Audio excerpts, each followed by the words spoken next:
Hello दोस्तों, मैं सुरुचि BPSC Gurukul 1 में आपका स्वागत करती हूँ।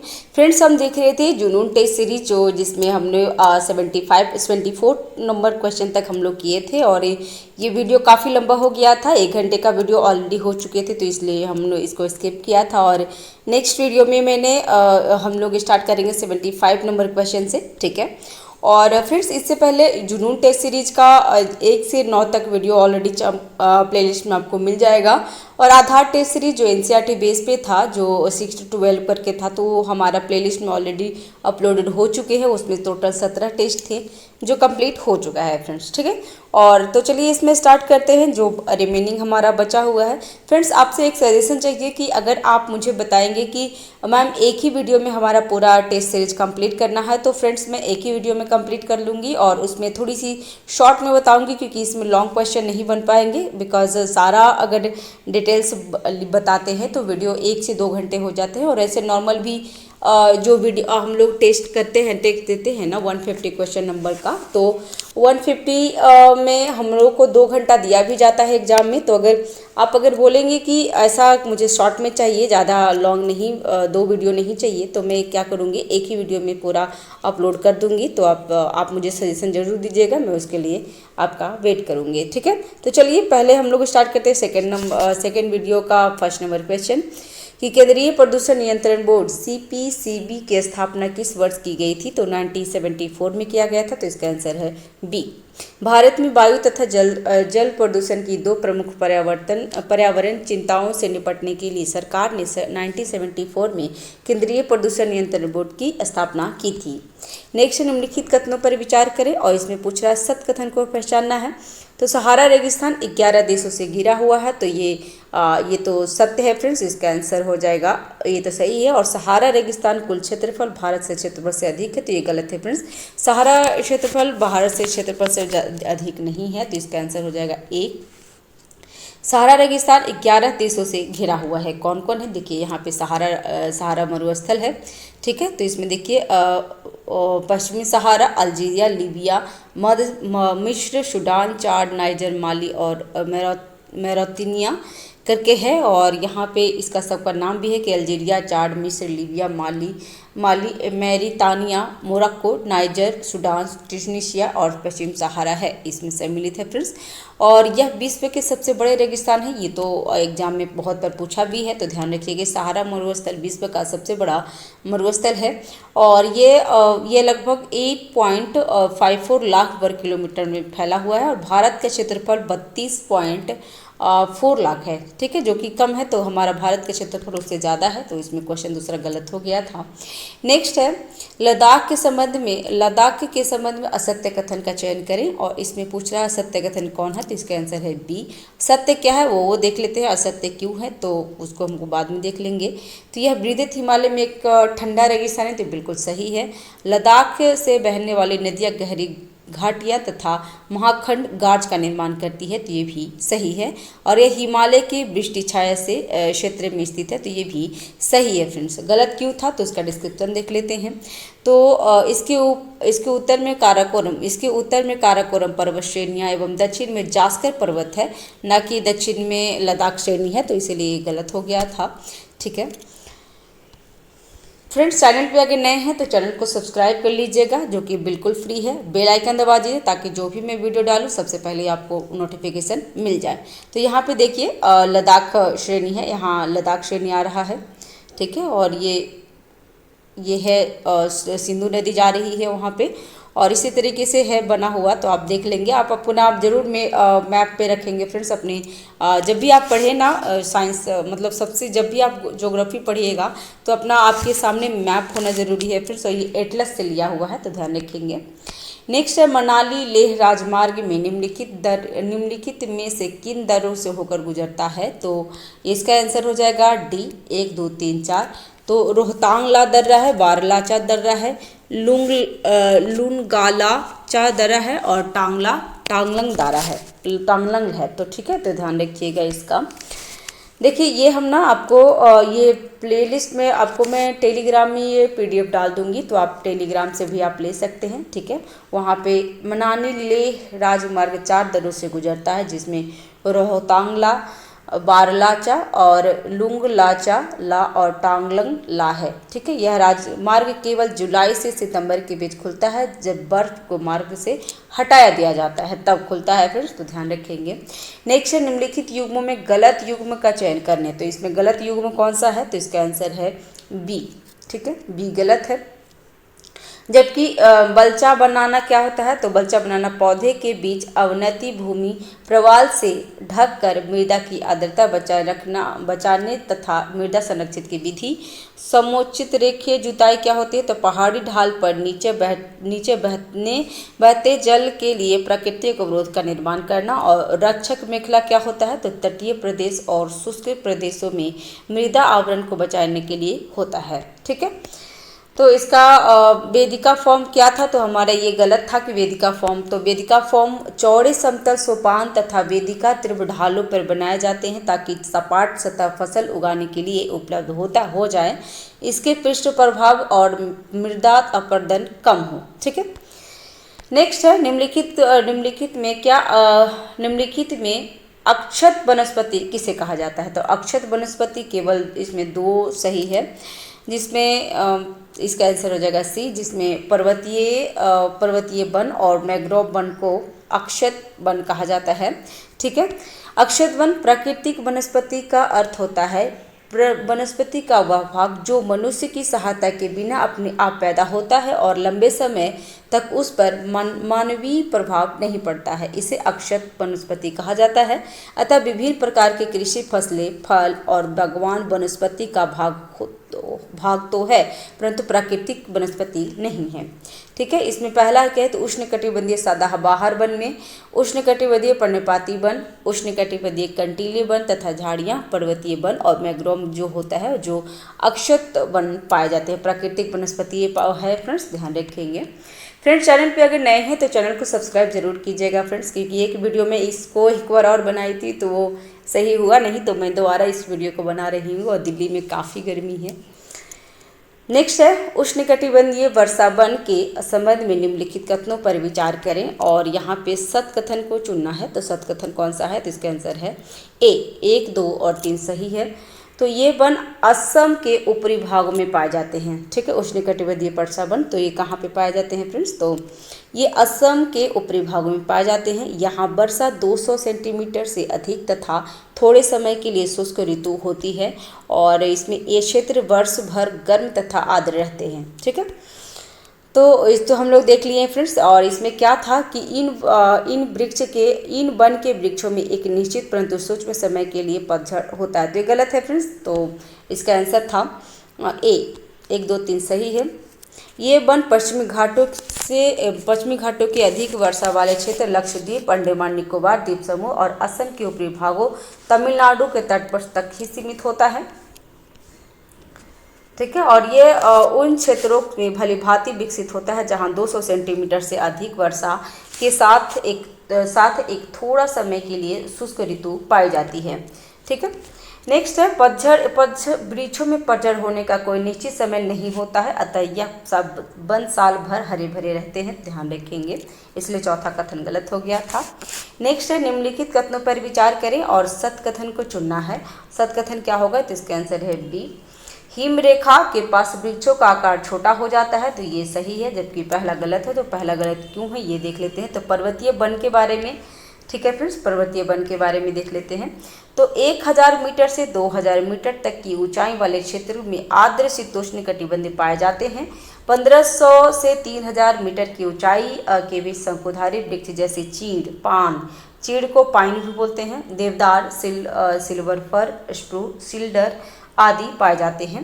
प्रायः 3600 मीटर से अधिक ऊंचाई पर शीतोष्ण कटिबंधीय वनों तथा घास के मैदान का स्थान अल्पाइन वनस्पति ले लेती है और जैसे जैसे हिमरेखा के निकट पहुंचती है इन वृक्षों के आकार छोटा हो जाते हैं, अतः झाड़ियों के रूप के बाद भी अल्पाइन घास के मैदान में विलीन हो जाते हैं। ठीक है, नेक्स्ट निम्नलिखित द्वीपों को उनके क्षेत्रफल के अनुसार आरोही क्रम में व्यवस्थित करें।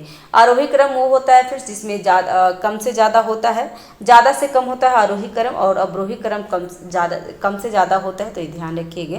तो यहाँ पे इसका आंसर हो जाएगा सी, जिसमें पहले हो जाएगा वैफिन, वैफिन के बाद मेडागास्कर, उसके बाद बोर्नियो और लास्ट में न्यू गिनी हो जाएगा। तो द्वीप है, क्षेत्रफल के अनुसार देख लेते हैं। तो सबसे बड़ा क्षेत्र द्वीप कौन है, तो ग्रीनलैंड है, जो डेनमार्क के मतलब अगर ग्रीनलैंड के बारे में पूछे ना, तो ग्रीनलैंड अगर है तो ये पॉलिटिक राजनीतिक रूप से देखा जाए तो ये उत्तरी अमेरिका का भाग है, लेकिन अगर नहीं, अगर फिजिकल रूप से देखा जाए तो उत्तरी अमेरिका का भाग है, और अगर राजनीतिक रूप से देखा जाए तो डेनमार्क के अंदर में आता है। और ये एग्जाम में 66 या 67 में जरूर पूछ लिया था कि ग्रीनलैंड किसके अंदर में आता है राजनीतिक रूप से, तो ये राजनीतिक रूप से डेनमार्क के अंदर में आता है। तो ये ध्यान रखिएगा, पूछ लेता है क्वेश्चन। और सबसे बड़ा ग्रीनलैंड है, और उसके बाद न्यू गिनी, उसके बाद बोर्नियो, मेडागास्कर और वैफिन है। ठीक है, नेक्स्ट है मिलान करें, और जल संधि और किनारे किनको जोड़ता है वो मिलान करना है फ्रेंड्स। तो यहाँ पे मिलान करके अच्छा सा देख लेते हैं पूरा इस आंसर में ही। तो ओरंटो जल संधि किसको जोड़ता है, तो ओरंटो जल संधि एड्रियाटिक सागर एवं ओनियो सागर को, और टॉरस जल संधि तो आराफुरा सागर एवं पपुआ की खाड़ी को, बास्पोरस जल संधि काला सागर और मरमर सागर को, और डोवर संधि इंग्लिश चैनल एवं उत्तरी सागर को जोड़ता है। तो इसका आंसर था सी। नेक्स्ट है निम्नलिखित युग्मों पर विचार करें और गलत युग्म को चयन करना है। तो गलत युग्म में कौन कौन होगा फ्रेंड्स, अंतर्राष्ट्रीय सीमा और देश के बारे में है। तो अंतर्राष्ट्रीय सीमा, तो इसके बारे में देख लेते हैं। इसका आंसर है ए, ये गलत है क्योंकि 17वीं समानांतर रेखा वियतनाम तथा चीन को नहीं जोड़ता है, और 141 पश्चिमी देशांतर रेखा अलास्का तथा कनाडा का है, और मैनर हिम रेखा सोवियत रूस तथा फिनलैंड के बीच में है, और हिंडनबर्ग रेखा जर्मनी और पोलैंड के बीच में है। ठीक है, तो 17वीं समानांतर रेखा उत्तरी वियतनाम और दक्षिणी वियतनाम के बीच में होती। ठीक है फ्रेंड्स, और 141 पश्चिमी देशांतर रेखाएं किसको किसको जोड़ता है, तो अलास्का जो संयुक्त राज्य अमेरिका व कनाडा की सीमा रेखा बनाता है। मैनर हिम रेखा सोवियत और रूस और फिनलैंड के बीच में, और हिंडनबर्ग रेखा प्रथम विश्व युद्ध के समय में निर्धारित यह रेखा जर्मनी एवं पोलैंड के मध्य सीमा को निर्धारित करती है। नेक्स्ट निम्नलिखित युग्मों पर विचार करें और गलत युग्म का चयन करना है। तो इसमें गलत कौन है, तो पुछताछ हंगरी में है, तो ये तो सही है फ्रेंड्स। केंटबरी उरुग्वे में है, तो ये गलत है, फिर केंटबरी उरुग्वे में नहीं है। डाउन्स ऑस्ट्रेलिया में है। कंपोस्ट ब्राजील में है। तो इसमें और भी शीतोष्ण कटिबंधीय घास है, तो ये देख लेते हैं फ्रेंड्स। आप ज्योग्राफी का घटना चक्र का जो पूर्वालोकन आता है ना, उसका मैं पूरा वीडियो अपलोड कर दी हूँ, प्लेलिस्ट में आपको मिल जाएगा। तो वहाँ पे आप टॉपिक वाइज किया हुआ है, जैसे कि अभी है तो शीतोष्ण कटिबंध, तो शीतोष्ण जो घास के मैदान है तो विभिन्न घास के मैदान, नदियाँ, मिट्टी, ऐसे करके जो चैप्टर वाइज आते हैं ना घटना चक्र में, तो उस तरीके से मैं वहाँ पे करके रख दी हूँ और प्लेलिस्ट में सब अपलोड है। तो जा करके आप देख लेंगे एक बार, या तो आप सुन भी सकते हैं, तो उससे क्या होगा, आपको याद हो जाएगा, रिमाइंड हो जाएगा आपका। ठीक है, तो इसमें स्टेपीज मध्य एशिया एवं पूर्वी यूरोप के बीच में आता है। बेल्ट्स कहाँ है, तो दक्षिण अफ्रीका में। और पुछताछ हंगरी में है, और पंपास ब्राजील, अर्जेंटीना और उरुग्वे में है। केंटबरी न्यूजीलैंड में है फ्रेंड्स। यहाँ पे केंटबरी आपको उरुग्वे दिख रहा था तो गलत है, केंटबरी न्यूजीलैंड का है। और पेरली उत्तरी अमेरिका का है, तो ये ध्यान रखेंगे फ्रेंड्स। ये घास के मैदान से एग्जाम में आता है, फिर ध्यान रखिएगा। और डाउन्स होता है ऑस्ट्रेलिया की, कि डाउन हम लोग ऐसे याद किए हैं कि जो यहाँ पे एशिया है, यहाँ पे अफ्रीका है, उसके बाद यहाँ अमेरिका, और इधर उत्तरी अमेरिका, यहाँ दक्षिणी अमेरिका, और ऑस्ट्रेलिया सबसे नीचे में है। तो इसमें यहाँ पे याद रख लें कि ये डाउन्स में है, तो डाउन्स वहाँ पे घास के मैदान मिलते हैं। तो इस तरीके से हम याद किए हैं, तो आप अपने हिसाब से याद कर सकते हैं। और यहाँ पे एक और पूछ रहा है कि उष्णकटिबंधीय घास के मैदान जो अवस्थिति है, तो लानोज कहाँ है, तो वेनेजुएला में, कंपोज ब्राजील और सबाना अफ्रीका में है। तो ध्यान रखेंगे। नेक्स्ट है काराकुम मरुस्थल किस देश में अवस्थित है, तो इसका आंसर है तुर्कमेनिस्तान में। तो डी हो गया, और ये एटलस से लिया गया है, देख लीजिए। और काराकुम डेजर्ट कहाँ पे है, तो ये तुर्कमेनिस्तान में है फ्रेंड्स। एक और ये इसमें ना आंसर सहित जो दिया हुआ है ना, तो इसमें एक और फ़ायदा है कि अगर इसमें थोड़ी सी अगर मान लीजिए कि मैं अगर जल्दीबाजी में या तो कुछ भी मैं अगर बोलती हूँ, थोड़ी सी अगर मिस्टेक हो जाती है, तो इसमें पूरा डिटेल्स में आंसर मेरा रखा रहता है। तो आप उसको पॉज कर दीजिए और इसमें से अच्छे से पढ़ लीजिए। और अगर कुछ ऐसी होती है तो प्लीज़ कमेंट बॉक्स पर आप हमें बता सकते हैं, ताकि मैं उसमें कुछ सुधार कर सकती हूँ। ठीक है, तो नेक्स्ट है 88 नंबर क्वेश्चन का कि निम्नलिखित में से कौन सी ठंडी महासागरीय धाराएं हैं। तो ठंडी महासागरीय धाराएं कौन कौन है फ्रेंड्स, तो कैलिफोर्निया धारा है, उसके बाद सोमाली धारा और अलास्का धारा। अलास्का धारा गर्म जलधारा है फ्रेंड्स, और किनारी धारा ये ठंडी जलधारा है। ठीक है, अलास्का धारा, अलास्का की धारा प्रशांत महासागर की गर्म जलधारा है। उसमें जो मेरा प्लेलिस्ट में है ना, वहाँ पे भी जलधारा सब आ चुका है फ्रेंड्स, तो वहाँ पे जा करके आप देख लीजिएगा। वहाँ से सारे एक वीडियो में आपको जितनी भी जलधारा है ना, गर्म ठंडा कहाँ पे क्या है, वो सारे कुछ मैं करवा दी हूँ, तो देख लीजिएगा प्लेलिस्ट में। कैलिफोर्निया जलधारा प्रशांत महासागर की ठंडी महासागरीय धारा है। सोमाली जलधारा किसका है, तो हिंद महासागर का ठंडी महासागरीय जलधारा है। और किनारी धारा अटलांटिक महासागर की ठंडी महासागरीय धारा है। नेक्स्ट है फॉन किसे कहते हैं, तो फॉन नामक स्थानीय पवनी किस स्थान से संबंधित है, तो इसका आंसर है डी, अल्प्स पर्वत स्विट्जरलैंड में। तो यहाँ पे स्थानीय पवन स्थान और प्रकार देख लेते हैं। ठीक है, ये एटलस से लिया गया है, देख लीजिए ये। तो फॉन अल्प्स पर्वत स्विट्जरलैंड में है और ये गर्म व शुष्क हवा है। ब्लैक रोलर क्या है, तो ये उत्तरी अमेरिका के विशाल मैदान में है और एक गर्म एवं धूल भरी शुष्क हवा है। चिनूक रॉकी पर्वत पे गर्म एवं शुष्क हवा। दक्षिण बर्स्टर कहाँ है, तो न्यू साउथ वेल्स में तेज एवं शुष्क ठंडी पवनी है, तो ये ध्यान रखेंगे। नेक्स्ट है पहली बार संयुक्त राष्ट्र द्वारा प्राकृतिक आपदा न्यूनीकरण हेतु वर्ष 1994 में विश्व कॉन्फ्रेंस किस शहर में आयोजित किए थे, तो इसका आंसर है याकोहोम में। ठीक है, तो संयुक्त राष्ट्र के सभी सदस्य देश के अन्य देशों की बैठक प्राकृतिक आपदा न्यूनीकरण की विश्व कॉन्फ्रेंस 23 से 27 मई 1994 को याकोहोम नगर में किए गए थे। नेक्स्ट है उष्णकटिबंधीय चक्रवात की उत्पत्ति के लिए निम्न में से किन प्रारंभिक परिस्थितियों का होना आवश्यक है, तो इसका आंसर हो जाएगा बी, 1 और 3, जिसमें लगातार और पर्याप्त मात्रा में उष्ण व आर्द्र वायु की सतत उपलब्धता है और क्षोभ मंडल में अस्थिरता तथा निम्न वायु दाब होना इसमें जरूरी होता है, इसलिए वो हो जाता है। अभी देख लेते हैं डिस्क्रिप्शन में पूरा। तो उष्णकटिबंधीय चक्रवात की उत्पत्ति के बारे में वैज्ञानिकों में मतभेद है। इनकी उत्पत्ति के लिए निम्नलिखित पारंपरिक परिस्थितियों का होना आवश्यक है। तो पहला क्या है, तो लगातार एवं पर्याप्त मात्रा में उष्ण व आर्द्र वायु की सतत उपलब्धता, जिसे बहुत बड़ी मात्रा में गुप्त ऊष्मा निर्मुक्त होती है। दूसरा है तीव्र कॉरियोलिस बल, जो केंद्र के निम्न वायु दाब को भरने न दे। और नेक्स्ट है क्षोभ मंडल में अस्थिरता, जिससे स्थानीय स्तर पर निम्न वायु दाब क्षेत्र बन जाते हैं। इन्हीं के चारों ओर चक्रवात भी विकसित हो सकते हैं। और नेक्स्ट है मजबूत ऊर्ध्वाधर वायु फान की अनुपस्थिति को, जो नम और गुप्त ऊष्मा युक्त वायु के ऊर्ध्वाधर बहाव को अवरुद्ध करे। ठीक है, नेक्स्ट है शिप्रिका का अर्थ क्या होता है, तो शिप्रिका का अर्थ आंसर हो जाता है किसी नदी का वह भाग जहाँ जल बहुत तीव्र गति से बहती है, उसे शिप्रिका का अर्थ बोलते हैं।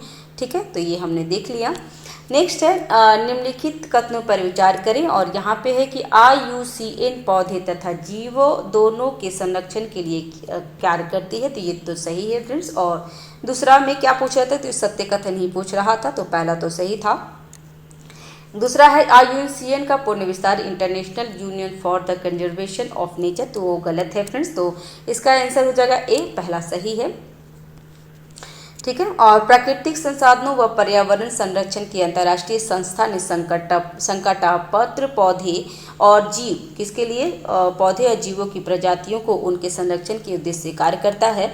IUCN international union for the conservation of nature and natural resources है, तो इसका फुल फॉर्म ये था फ्रेंड्स। ठीक है, इसलिए दूसरा गलत था। नेक्स्ट है निम्नलिखित कथनों पर विचार करें, और यहाँ पे पूछ रहा है कि कितनी कथन सत्य है, ऐसा बता रहा है, तो इसका आंसर है सी, केवल 3 कथन सत्य है। इसमें तीसरा गलत है, बाकी ये तीनों सही है। तो ये तीनों देख लेते हैं, बाकी तीसरा को कवर कर लेंगे हम लोग डिस्क्रिप्शन में। तो भारत में वन जीव सुरक्षा अधिनियम 1972 में पारित किया गया था, तो ये बिल्कुल सही है। और महाविविधता केंद्र मेगा डाइवर्सिटी सेंटर में कुल 12 देश है, जिसमें भारत भी शामिल है, तो ये भी सही है। और जीव मंडल आरक्षित क्षेत्र बायोस्फीयर रिजर्व वन्यजीव सुरक्षा अधिनियम के अंतर्गत स्थापित किए गए हैं, तो ये भी सही है। तीसरा गलत क्यों था, तो वो देख लेते हैं। तीसरा, यहाँ हॉटस्पॉट उन वनस्पतियों के आधार पर परिभाषित किए गए हैं, ना कि जीवों के आधार पर। तो क्या है, इन देशों में समृद्ध व महाविविधता के केंद्र स्थित है। ऐसे क्षेत्र जो अधिक संकट में, उसमें संसाधनों की उपलब्धता कराने के लिए अंतर्राष्ट्रीय संरक्षण संघ IUCN ने जैव विविधता हॉटस्पॉट के क्षेत्र के रूप में निर्धारित किया है। हॉटस्पॉट उनकी वनस्पति के आधार पर परिभाषित होते हैं। तो यहाँ तीसरा ऑप्शन में क्या था कि IUCN द्वारा जैव विविधता हॉटस्पॉट क्षेत्र उनकी वहाँ उपस्थिति जीवों के आधार पर परिभाषित किया जाता है। तो जीवों के आधार पर परिभाषित नहीं किया जाता है फ्रेंड्स, वहाँ पे वनस्पति के आधार पर परिभाषित किए जाते हैं। नेक्स्ट है उत्प्रवासन किसे कहते हैं। तो उत्प्रवासन आंसर हो जाएगा समष्टि के व्यष्टियों की वह संख्या जो दी गई समय अवधि के दौरान आवास छोड़कर कहीं और चले जाते हैं, उसे उत्प्रवासन कहते हैं। और कहीं और से आ जाते हैं तो उसको प्रवासन बोलते हैं। तो ये भी ध्यान रखिएगा, ठीक है। आप्रवासन किसे कहते हैं, तो उसी जाति के व्यष्टियों की वह संख्या जो दी गई समय अवधि के दौरान प्रवास में कहीं से आ जाते हैं तो उसे आप्रवासन कहते हैं। उत्प्रवासन कहीं चले जाते हैं उसे उत्प्रवासन कहते हैं, तो ध्यान रखेंगे। नेक्स्ट, कौन सी प्रक्रिया में सूक्ष्मजीवों द्वारा ह्यूमन्स का विघटन होता है जिससे कार्बनिक पोषक तत्व निकलते हैं। तो इसका आंसर है खनिजीकरण। ह्यूमन्स जो सूक्ष्म जैविक क्रियाओं के लिए उच्च प्रतिरोध होता है और इसका अपघटन बहुत ही धीमी गति से होता है। स्वभाव क्या है, तो प्राकृतिक में कोलाइडल होने के कारण यह पोषक के भंडार का काम करता है। ह्यूमस पुनः उन सूक्ष्मजीवों द्वारा खंडन होता है और जो खनिजीकरण नामक प्रक्रिया द्वारा अकार्बनिक पोषक उत्पन्न होने से मुक्त हो जाता है। नेक्स्ट है, निम्न में से किन परिस्थितियों तंत्रों में जैव मात्रा में पिरामिड आधार पर उत्पादक की संख्या ऊपर की ओर होता है। तो इसका आंसर है ए 1 और 2, जिसमें घास के मैदान की परिस्थिति तंत्र और दलदली परिस्थिति तंत्र होता है। तो इसका डिस्क्रिप्शन पढ़ लेते हैं। अधिक परिस्थिति तंत्र में संख्याओं, ऊर्जा तथा जैव मात्रा के सभी पिरामिड आधार के ऊपर की ओर होते हैं, अर्थात शाकाहारियों की अपेक्षा उत्पादन की संख्या और जैव मात्रा अधिक होती है। इसी तरह के शाकाहारियों की संख्या एवं जैव मात्रा मांसाहारियों की अपेक्षा अधिक होता है, ठीक है। इसी प्रकार से निम्न पोषण स्तर में ऊर्जा की मात्रा ऊपरी पोषण स्तर से अधिक होता है। इस व्यापीकरण में कुछ अपवाद होते हैं, जैसे समुद्र में जैव मात्रा जो भार के पिरामिड भी प्राय उल्टे होते हैं, ठीक है, क्योंकि मछलियों की जैव मात्रा पादप पल्पों की जैव मात्रा से बहुत अधिक होती है। नेक्स्ट है, धया, पेंदा, बेवर, नेबड़ और पेंडू किस प्रकार का है। तो ये झूम खेती का प्रकार है फ्रेंड्स, तो ये ध्यान रखेंगे।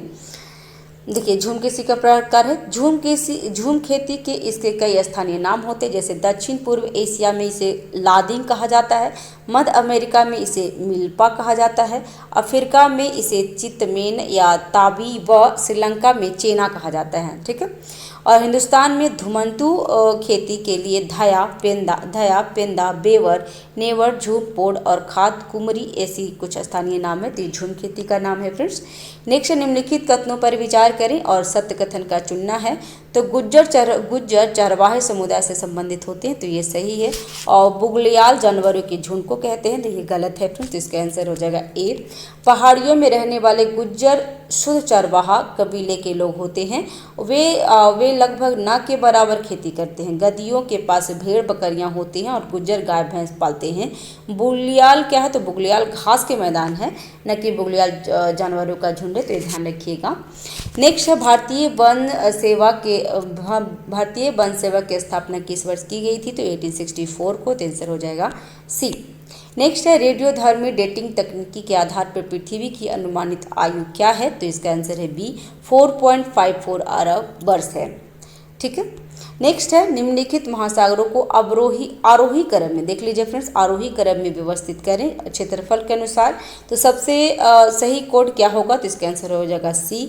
आर्कटिक महासागर छोटा है क्योंकि आरोही मतलब होता है कम से ज़्यादा, ठीक है, कम से ज़्यादा जो होता है उसको आरोही कहते हैं, और अवरोही कहते हैं ज़्यादा से कम को आरोही अवरोही कहते हैं फ्रेंड्स।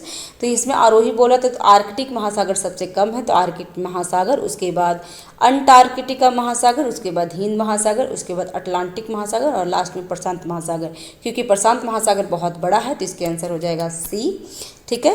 प्रशांत महासागर सबसे बड़ा है, उसके बाद अटलांटिक महासागर, इसके बाद हिंद महासागर, उसके बाद आर्कटिक महासागर और पांचवा में आर्कटिक महासागर है, तो ध्यान रखेंगे।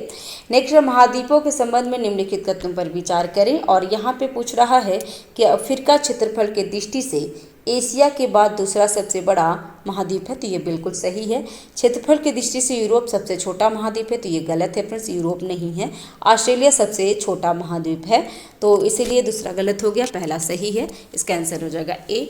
ये जो अफ्रीका के बारे में ना फ्रेंड्स 66 बीपीएससी में पूछ लिया था कि अफ्रीका में कितने देश हैं, तो ये भी क्वेश्चन पूछ लेते हैं, तो ध्यान रखेंगे फ्रेंड्स। तो देखिए एशिया सबसे बड़ा है, जिसमें कितना है, तो विश्व का भूमि परसेंट में 29.4% है। अफ्रीका से उसके बाद अफ्रीका है, उसके बाद उत्तरी अमेरिका, फिर दक्षिणी अमेरिका और कैरेबियन, और उसके बाद अंटार्कटिका, फिर यूरोप, छठे में यूरोप है सर फ्रेंड्स। जब से सबसे छोटा ऑस्ट्रेलिया है जिसे ओशिनिया कहा जाता है, ठीक है, तो ध्यान रखेंगे। नेक्स्ट है निम्नलिखित कथनों पर विचार करें और उपर्युक्त कथन में कितनी कथन सही है, तो कितने कथन, केवल एक कथन सत्य है, तो इसका आंसर हो जाएगा ए। अफ्रीका का सबसे दक्षिणतम बिंदु अगुल हासा है, तो ये बिल्कुल सही है, तो देख लेंगे इसमें, और ये तो हम लोग देख लिया। और दूसरा कथन गलत था क्योंकि इसमें पूछ रहा था कि तांगानिया झील अफ्रीका के सबसे बड़ी झील है, तो बिल्कुल गलत है, विक्टोरिया झील है। और एटलस पर्वत यूरोप में अवस्थित है, तो बिल्कुल गलत है, एटलस पर्वत अफ्रीका में स्थित है, ठीक है। नेक्स्ट है आप जरूर मैप एटलस ज़रूर रखेंगे अपने टेबल पे फ्रेंड्स, या एटलस नहीं है तो आप वर्ल्ड ज्योग्राफी, वर्ल्ड का जो मैप होता है ना, वो ज़रूर आप अपने टेबल पर रखेंगे। तो आप जब ये क्वेश्चन पढ़ेंगे ना, तो आप मैप में ज़रूर देखेंगे, ताकि एग्जाम में क्वेश्चन आए ना, तो आपको जल्दी से क्लिक हो। नेक्स्ट है शहर देश की सूची या पुराना नाम है, तो ये भी मैंने करवा रखा है प्ले लिस्ट में फ्रेंड्स, तो जा करके देख लीजिएगा। तो इसमें मिलान करना है, तो हम क्या करेंगे ना, इसका पूरा डिस्क्रिप्शन ही पढ़ लेते हैं क्योंकि उसमें बहुत सारे क्वेश्चन होंगे। तो लंबा शासी किसे बोलते थे, तो वेल्थीबिले का नया नाम हो गया लंबा शासी। घाना का पुराना नाम क्या है, तो गोल्डन कोस्ट। साबा का पुराना नाम कटंगा। किंशासा का पहले का नाम होता है लियोपोल्डविल, और जाम्बिया का उत्तरी रोडेशिया। मलावी का न्यासलैंड, और किसानगनी का स्टेन लिबिले, और जिम्बाब्वे को दक्षिण रोडेशिया, और नामीबिया को दक्षिण पश्चिम अफ्रीका, और कांगो लोकतांत्रिक गणराज्य को जैरे कहते थे। नेक्स्ट अंटार्कटिका के संबंध में निम्नलिखित कथनों पर विचार करें और इसमें सत्य कथन को चुनना है, तो इसका आंसर होगा बी। 2 और 3 सत्य है, जिसमें वहाँ कोई तटीय मैदान नहीं है, तो ये सही है। और अंटार्कटिका के 98% भूभाग पे बर्फ और हिम का आवरण है, तो ये सही है। वहाँ कोई ज्वालामुखी नहीं होता, तो ये गलत है फ्रेंड्स, वहाँ पे भी ज्वालामुखी होता है, और ज्वालामुखी में सोने चांदी आदि मिलते हैं, तो ये ध्यान रखिएगा, आंसर हो जाएगा उसका बी, ठीक है। यहाँ पे कोई तटीय मैदान नहीं है, और अंटार्कटिका में कई ज्वालामुखी हैं, ठीक है, अंटार्कटिका में कई ज्वालामुखी हैं, और यह दुनिया के सबसे ठंडा महाद्वीप भी है। उनमें से यहाँ पे लिखा है कि अंटार्कटिका में कई ज्वालामुखी है, उनमें से कुछ अभी भी अंटार्कटिका प्रायद्वीप में सक्रिय है, ठीक है। बर्फ और हिम अंटार्कटिका के 98% भूभाग के क्षेत्र को कवर करता है, जो दुनिया के ताजे पानी का 70% है, और अंटार्कटिका तांबा, सोना, निकल और पेट्रोलियम और प्लैटिनम से समृद्ध है, तो ये ध्यान रखिएगा। नेक्स्ट निम्नलिखित में से कौन से रेगिस्तान अफ्रीका में स्थित है, तो इसका आंसर कालाहारी रेगिस्तान, नामीबिया और सहारा रेगिस्तान है। अटाकामा दक्षिण अमेरिका में है फ्रेंड्स, तो इसलिए वो नहीं है, जबकि 1, 2 और 4 आंसर सही होगा, ठीक है। 1, 3 और 4, माफ़ कीजिएगा, दो तो अटाकामा है और अटाकामा दक्षिण अफ्रीका में है फ्रेंड्स। अटाकामा रेगिस्तान दक्षिण अमेरिका में, माफ़ कीजिएगा अफ्रीका में बार बोल रही हूँ, दक्षिण अमेरिका के प्रशांत तट पे चिली के उत्तर में स्थित है, जबकि कालाहारी नामीबिया और सहारा अफ्रीका में है। नेक्स्ट, कौन सी जल संधि एशिया को उत्तरी अमेरिका से अलग करता है? तो इसका आंसर है बेरिंग जल संधि, क्योंकि एशिया में जो यहाँ पे आपको रसिया है और यहाँ पे अलास्का है, तो यहाँ जो है बेरिंग जल संधि जो एशिया को अमेरिका से अलग करता है। तो ये ध्यान रखिएगा, बेरिंग जल संधि है। यहाँ देख लेते हैं कि बेरिंग जल संधि एशिया और उत्तरी अमेरिका को, अलास्का को अलग करता है। जिब्राल्टर जल संधि अटलांटिक महासागर और भूमध्य महासागर को जोड़ता है।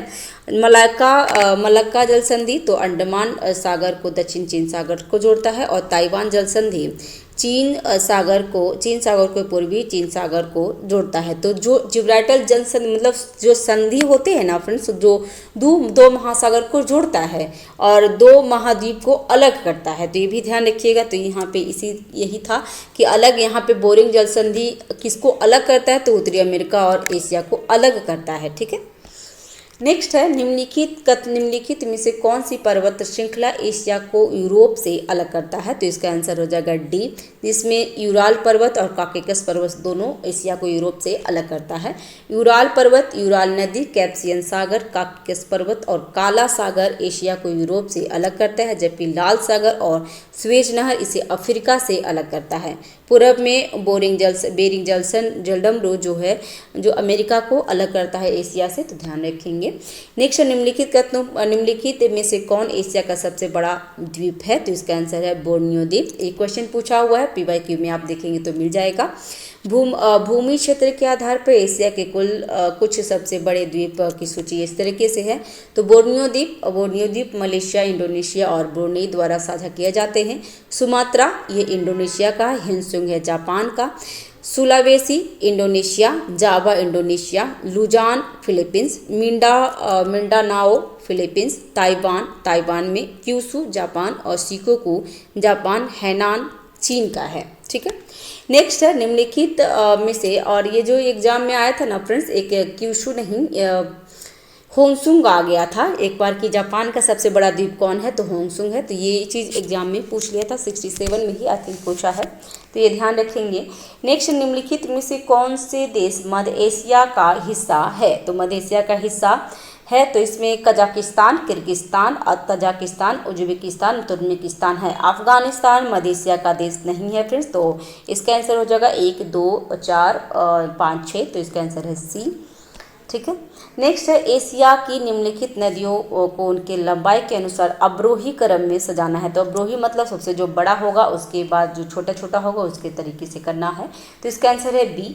और कुछ एशियाई नदियों की सूची इस तरीके से देख लेते हैं। तो गंगा नदी जो 2510 नहीं है फ्रेंड्स, ये 2525 है। गंगा नदी का जो लंबाई है ना 2525 लंबाई है, तो ये भी ध्यान रखेंगे। उसके बाद लीना नदी जिसमें क्या है तो लीना नदी कितने हैं? तो 440 किलोमीटर है। फिर सिंधु नदी 2900 किलोमीटर है। मेकांग कितना? तो 4909 और ओक 3650, यात्सिंग 6301 और पीली नदी 5464 किलोमीटर तक है। तो ध्यान रखिएगा। नेक्स्ट है, निम्नलिखित में से कितनी धाराएं अटलांटिक महासागर की धाराएं हैं? तो अटलांटिक महासागर की धाराएं बोल रहा है फ्रेंड्स, तो देख लेते हैं। तो गल्फ स्ट्रीम, कैनारी धारा, लेब्राडोर और वेनेजुएला, तो चारों है फ्रेंड्स, क्योंकि अटलांटिक महासागर ऐसे बना हुआ है सब फ्रेंड्स। और यहाँ पे उत्तरी अमेरिका है, यहाँ दक्षिण अमेरिका है, इसके बाद यहाँ पे यूरोप और यहाँ पे अफ्रीका है।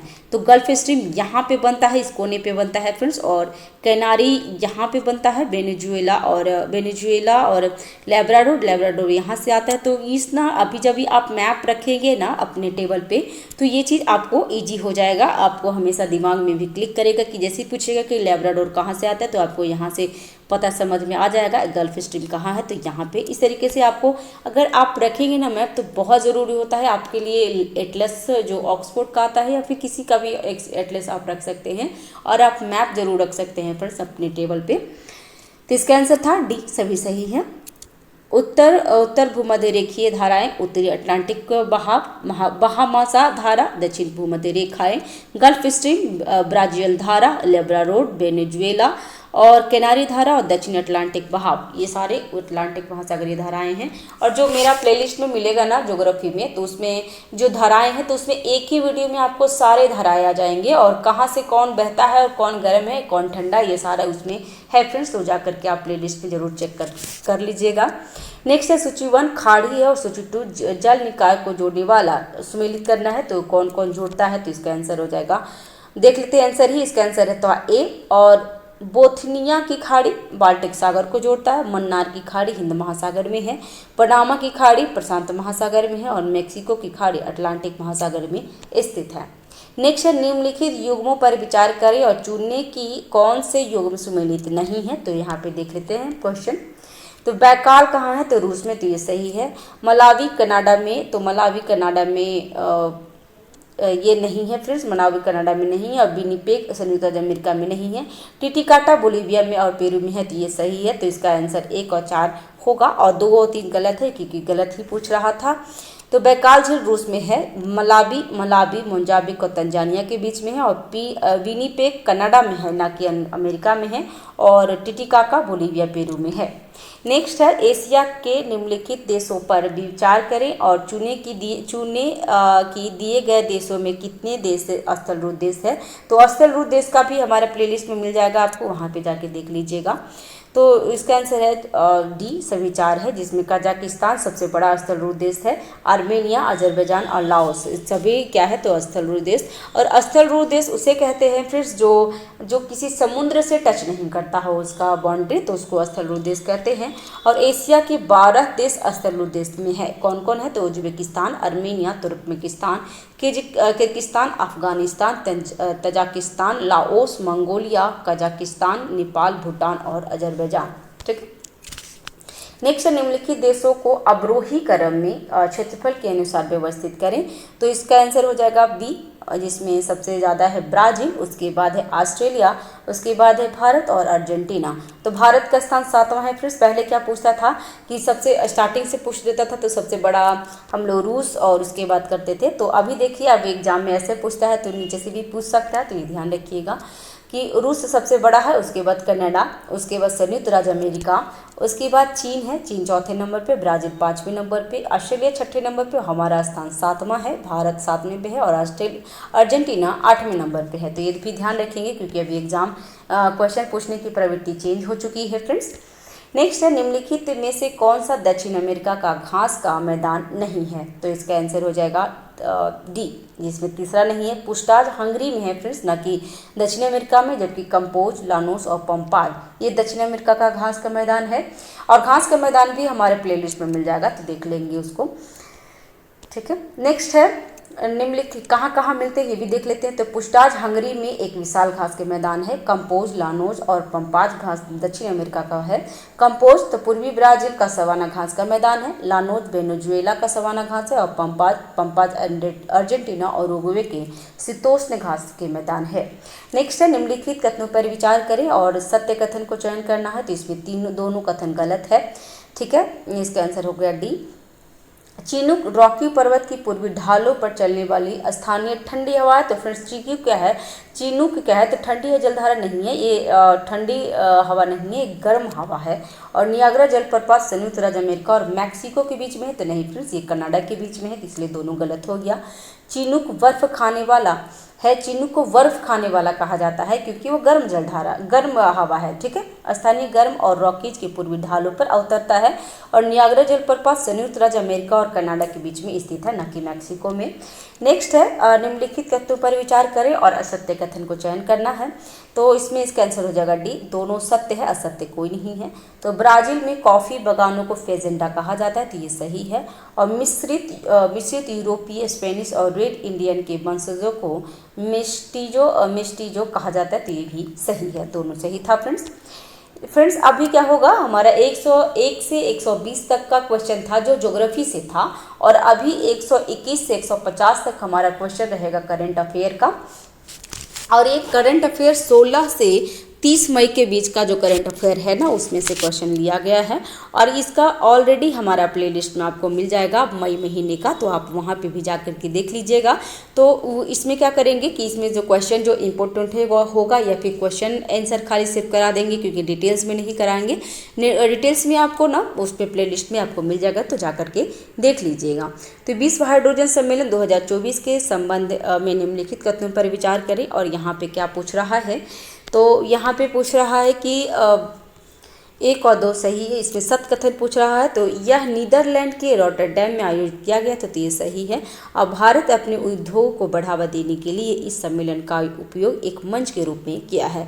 भारत का लक्ष्य 2030 तक 5 मिलियन टन की हरित हाइड्रोजन क्षमता उत्पादन हासिल करना है, तो वो गलत है फ्रेंड्स। ये भारत ने कितना किया है, तो भारत ने वर्ष 2030 तक के अंत तक 5 MMT मिलियन मीट्रिक टन की हरित हाइड्रोजन उत्पादन की क्षमता हासिल करने का महत्वाकांक्षी लक्ष्य निर्धारण किया है।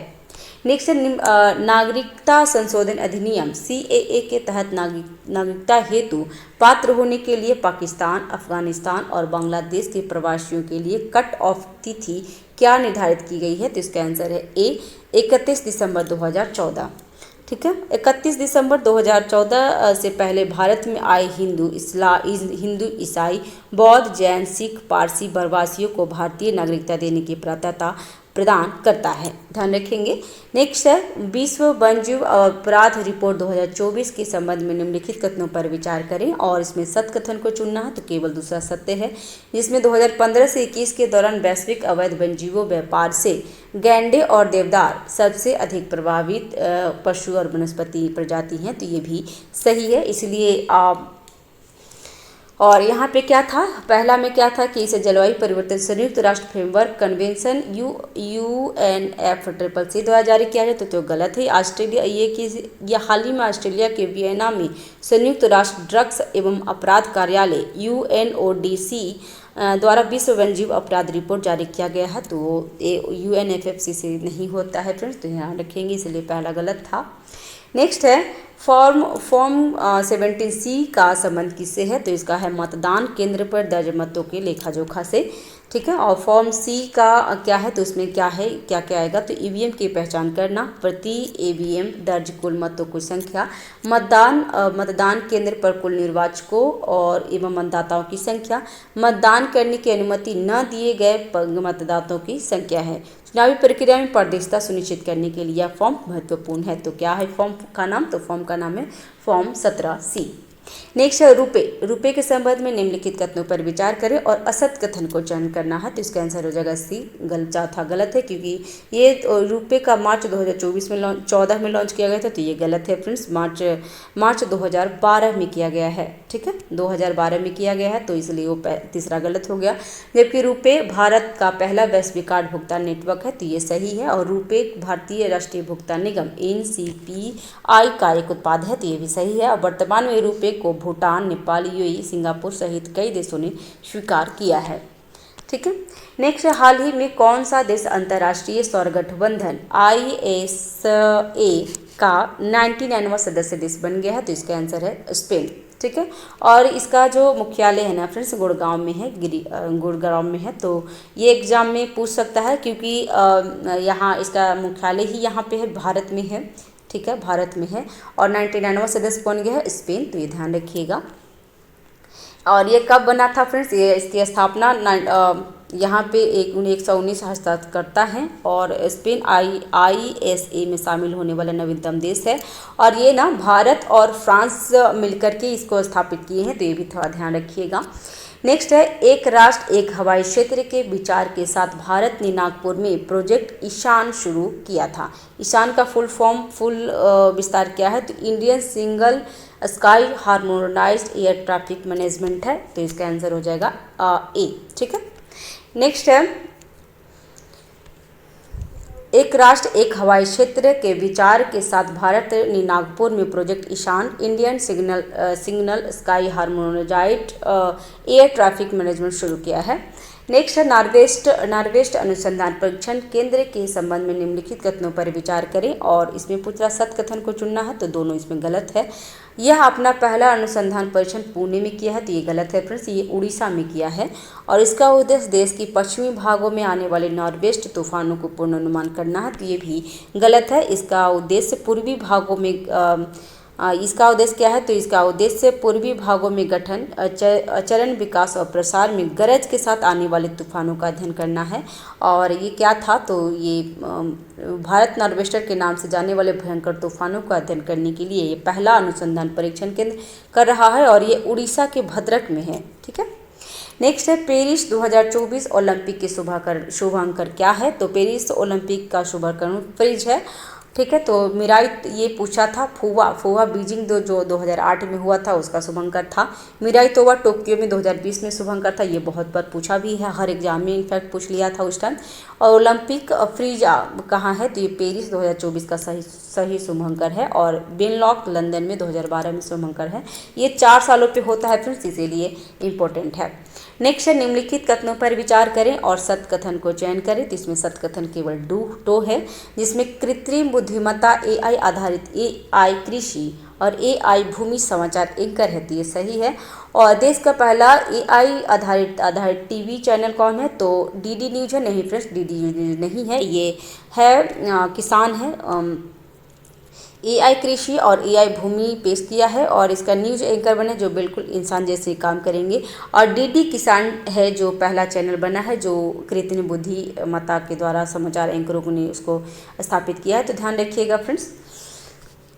नेक्स्ट है बिहार के पद्मश्री कलाकार पुस्तक के लेखक कौन है, तो ये पुस्तक है फ्रेंड्स, ध्यान रखिएगा कि बिहार के पद्मश्री कलाकार का पुस्तक का लेखक अशोक कुमार सिन्हा है। ठीक है, अशोक कुमार सिंह है, तो ये ध्यान रखिएगा, एग्जाम में पूछ सकता है। बिहार संग्रहालय द्वारा बिहार के पद्मश्री कलाकारों पर बिहार के पद्मश्री कलाकार नामक पुस्तक प्रकाशित किया गया है।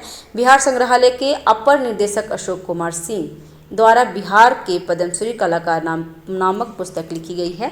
नेक्स्ट है 2024 का नटराज कला सम्मान प्राप्त करने वाले रंगकर्मी प्रसाद रत्नेश्वर बिहार के किस जिले से हैं, तो रत्नेश्वर प्रसाद कहाँ के हैं फ्रेंड्स, किस जिले से हैं, तो ये पूर्वी चंपारण से हैं, ध्यान रखेंगे।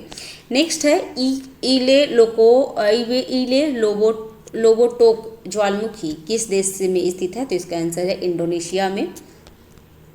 नेक्स्ट है निम्न में से किस अंतरिक्ष एजेंसी ने ध्रुवीय क्षेत्र के अध्ययन के लिए प्री फायर नाम के मिशन लॉन्च किया है, तो प्री फायर नासा ने लॉन्च किया है फ्रेंड्स, ध्यान रखेंगे। नेक्स्ट है भारत मध्य पूर्व यूरोपीय कॉरिडोर IMEC के संबंध में निम्नलिखित कथनों पर विचार करें और सत्य कथन चुनना है, तो इसका आंसर हो जाएगा A, जिसमें यह समुद्री सड़क रेलवे परिवहन नेटवर्क को एकीकृत करने वाला है। ठीक है, और ये चीज़ ना ये वाली पूरे आपको प्लेलिस्ट में मिल जाएगा फ्रेंड, जो मई महीने का है ना, तो उसमें पूरा डिटेल्स में आपको किया हुआ है, तो जा करके ज़रूर आप देख लीजिएगा। नेक्स्ट है निम्नलिखित कथनों पर विचार करें और असत्य कथन का चयन करना है, तो इसका आंसर है D, उपयुक्त में से कोई असत्य नहीं है, इसमें सारे सत्य है। तो RBI अपना लाभांश आवंटन अधिशेष के रूप में केंद्र सरकार को देती है, तो ये सही है। और हस्तांतरण अधिशेष निधि का निर्धारण डॉक्टर बिमल जलान ने विमल जलान की अध्यक्षता में वाली समिति ने 2019 में किया था, तो ये सही है। और समिति की सिफारिश के अनुसार आकस्मिक जोखिम बफर CRB RBI की कुल परिसंपत्तियों का 5.5 से 6.5 के बीच होना चाहिए, तो ये तीनों सही है फ्रेंड, ये वही चीज़ यहाँ पे डिस्क्राइब किया हुआ है। नेक्स्ट है ड्रोन दीदी योजना किस मंत्रालय की पहल है, तो ड्रोन दीदी योजना बिहार कौशल विकास तथा उद्यमिता मंत्रालय का है ड्रोन दीदी योजना, तो ध्यान रखेंगे। हाल ही में कौशल विकास एवं उद्यमिता मंत्रालय द्वारा ग्रामीण महिला सशक्तिकरण को बढ़ावा देने के लिए नोएडा और हैदराबाद में ड्रोन दीदी योजना के तहत पायलट परियोजना के संचालन के लिए महिंद्रा एंड महिंद्रा लिमिटेड के साथ समझौता पर यहाँ पर हस्ताक्षर किया गया है, तो ध्यान रखिएगा। नेक्स्ट है सेला सुरंग के संबंध में निम्नलिखित कथनों पर विचार करें और ये असत्य कथन को चुनना है, तो इसका आंसर है 2, दूसरा असत्य है। और पहला, यह दुनिया की सबसे लंबी 2 लेन वाली सुरंग है जो 13,000 फीट से भी ऊंचाई पे है और इसका निर्माण ब्रो द्वारा पीर पंजाल श्रेणी में किया गया है, तो पीर पंजाल श्रेणी में नहीं किया गया फ्रेंड्स। हाल ही में अरुणाचल प्रदेश में स्थित सेला सुरंग को international book of honour England द्वारा आधिकारिक तौर पर देश की सबसे ऊंची सुरंग के रूप में मान्यता दी है। सेला सुरंग दुनिया की सबसे लंबी 2 लेन सुरंग है, जिसका निर्माण सीमा सड़क संगठन ने 13,000 फीट की ऊंचाई पे किया है। सुरंग एक की लंबाई 980 और जबकि दूसरा का है 1515 मीटर है, 1555 मीटर है। और प्रधानमंत्री नरेंद्र मोदी ने मार्च 2024 में इसका उद्घाटन किए थे। नेक्स्ट है 77वें कांस फिल्म फेस्टिवल में सर्वश्रेष्ठ अभिनेत्री का पुरस्कार जीतने वाली पहली भारतीय कौन बनी है, तो इसका नाम है अनसुईया सेनगुप्ता। और ये पहले जान लीजिएगा कि कांस फिल्म फेस्टिवल कहाँ होता है, तो फ्रांस में, और कैमा है तो 77वां है, ठीक है। और सर्वश्रेष्ठ अभिनेत्री का पुरस्कार अनसुईया ने जीती, अनसुईया सेनगुप्ता। तो फ्रांस के कांस शहर में 77वें कांस फिल्म फेस्टिवल में भारतीय महिलाओं ने इतिहास रच दिया है। चिदानंद नाइक की film sunflower were the first to show no ने सर्वश्रेष्ठ लघु फिल्म के लिए लॉर्ड सीनेट पुरस्कार जीता है। और जबकि भारतीय अभिनेत्री Anasuya Sengupta film seamless, film का नाम याद रखेंगे फ्रेंड्स, एग्जाम में पूछ लेगा किस फिल्म के लिए जीते हैं, तो सेमलेस के लिए सर्वश्रेष्ठ अभिनेत्री का पुरस्कार जीतने वाली पहली भारतीय बन गई है, ठीक है। नेक्स्ट है सागा दावा त्यौहार किस राज्य से संबंधित है, तो ये सिक्किम से है, तो ध्यान रखिएगा। नेक्स्ट है Indian payments global limited Iran की चबाहार बंदरगाह पर कौन सी टर्मिनल संचालित करेगा, तो इसका आंसर है शहीद बेहद टर्मिनल को, आंसर ए। नेक्स्ट है अंटार्कटिका संधि प्रणाली में भारत की स्थिति क्या है, तो इसका आंसर है बी, मताधिकार के साथ परामर्शदात्री पार्टी भी है। तो 46वां अंटार्कटिका संधि परामर्श बैठक एवं 26वें पर्यावरण संरक्षण समिति की बैठक भारत के कोचीन में आयोजित की जा रही है। बैठक में अन्य मुद्दों के अलावा अंटार्कटिका में पर्यटन को विनियमित करने पर ध्यान केंद्रित किया जाएगा। भारत 1983 से अंटार्कटिका संधि प्रणाली पर परामर्शदाता पक्ष रहा है और उसे निर्णयों पर वोट देने का अधिकार भी है। अंटार्कटिक संधि प्रणाली के उद्देश्य वैज्ञानिक अनुसंधानों को बढ़ावा देना और अंटार्कटिक पर्यावरण की रक्षा करना है। भारत अंटार्कटिक अनुसंधान सक्रिय रूप से शामिल रहा है और उसने महाद्वीप पे कई अनुसंधान केंद्र भी स्थापित किए हैं, तो ध्यान रखेंगे। नेक्स्ट है निम्नलिखित कथनों पर विचार करें और सत्य कथन का चयन करें, तो इसमें इससे हो जाएगा 2, और जिसमें इस कार्य के लिए ईस्टर्न कोल्डफील्ड लिमिटेड का नेतृत्व सौंपा गया है, तो ध्यान रखेंगे। ये क्या है, तो इसके बारे में पढ़ लेते हैं। तो कोयला मंत्रालय ने झारखंड में भूमिगत कोयला गैसीकरण के लिए भारत की पहली पायलट परियोजना शुरू किया है, तो ये झारखंड में किया है फ्रेंड्स, ना कि छत्तीसगढ़ में, तो पहला इसलिए गलत था। नेक्स्ट है भारतीय वन्यजीव संस्थान की रिपोर्ट के अनुसार गंगा तथा उसकी सहायक नदी में पाए जाने वाली डॉल्फिन सर्वाधिक किस राज्य में पाई जाती है, तो उत्तर प्रदेश में सबसे ज़्यादा है फ्रेंड्स, ध्यान रखेंगे, ठीक है। उत्तर प्रदेश में 2000 से अधिक उत्तर प्रदेश में पाए जाते हैं। और गंगा नदी डॉल्फिन का वैज्ञानिक नाम प्लेटिस्टा गैंगेटिका है और इसे वर्ष 2010 में राष्ट्रीय जल जीव का दर्जा दिया गया था। नेक्स्ट है मिलान करें और प्रमुख दिवस और तिथि है, तो इसमें क्या होगा, इसका आंसर देख लेते हैं डिस्क्रिप्शन में। तो विश्व मधुमक्खी दिवस, इसका आंसर होगा सी। विश्व मधुमक्खी दिवस 20 मई को, विश्व थायराइड दिवस 25 मई को, राष्ट्रीय डेंगू दिवस 16 मई को और राष्ट्रीय आतंकवादी विरोधी दिवस 21 मई को है।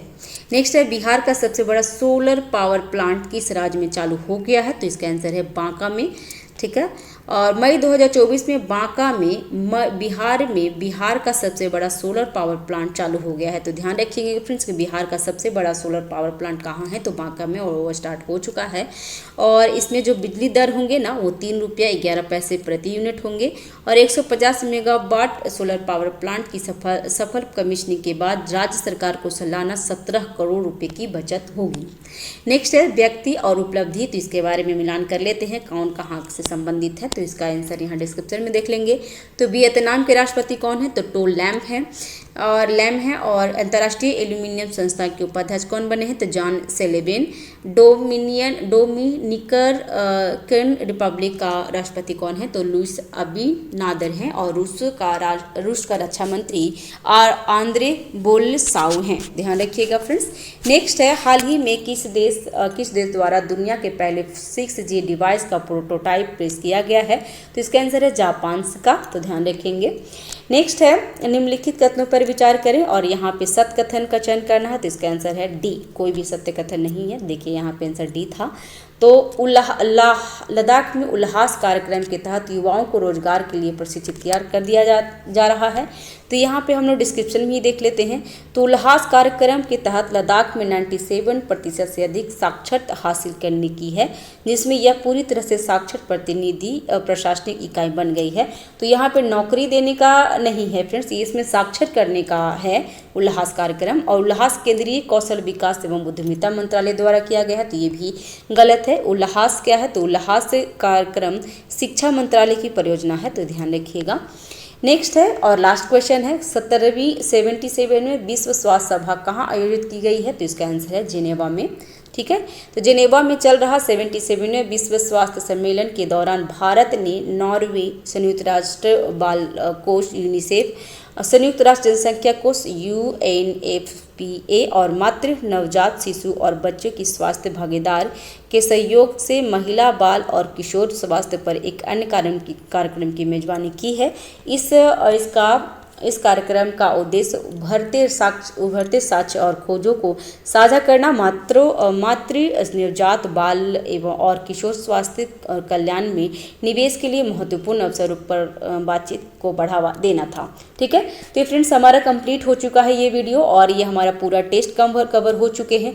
तो आप चैनल पे नए हैं तो चैनल को सब्सक्राइब कर लीजिएगा और लाइक करिए, क्योंकि इसको 2 वीडियो में बनाना फ्रेंड्स, इसका टेस्ट का मैं 2 वीडियो में इसलिए बनाई हूँ क्योंकि एक वीडियो में बहुत लंबा हो जाता और इसमें एक पॉइंट काफ़ी इम्पोर्टेंट था। और इसमें world geography, environment, ecology, NCERT Atlas और माजिद हुसैन का बुक है, उससे लिया गया था 120 क्वेश्चन। और करंट अफेयर 16 से 31 मई का है, जो हमारे ऑलरेडी प्लेलिस्ट में आपको मिल जाएगा, तो जाकर के देख लीजिएगा। आप मुझे एक और सजेशन दीजिएगा कि क्या मैं एक ही वीडियो में पूरा एडिटेरिया का जो जुनून टेस्ट सीरीज आता है, तो एक ही वीडियो में मैं 2 घंटे का बना दूं क्या? क्योंकि ये ऑलरेडी इसमें 2 घंटे का टाइम मिलता है। अगर आप अकेले टेस्ट लगाते हैं ना, तो इसमें भी आपको 2 घंटे का टेस्ट लगाना होता है और 1 से 1.5 घंटा आपको डिस्क्रिप्शन पढ़ने में, उसका सॉल्यूशन देखने में लग जाता है। तो 2 से 3 घंटे आपको लग जाएंगे। तो अगर आप मुझे सजेशन दीजिए कि एक ही वीडियो में बनाना है, तो मैं 2 घंटे का एक ही वीडियो में बना दूंगी और डिस्क्रिप्शन के साथ। तो आप मुझे जो भी होगा आप मुझे सजेशन दीजिए ताकि मैं उसमें कुछ सुधार कर सकती हूँ। फिलहाल मैं 2 वीडियो बनाई हूँ, क्योंकि अभी देखिए एक 156 मतलब 1 घंटा ये हो गया, 1 घंटा 4 मिनट का दूसरा वीडियो है, तो 2 घंटे का ऑलमोस्ट हो जाएगा। ठीक है। तो thanks for watching, have a nice day, keep watching, keep learning. Thank you friends.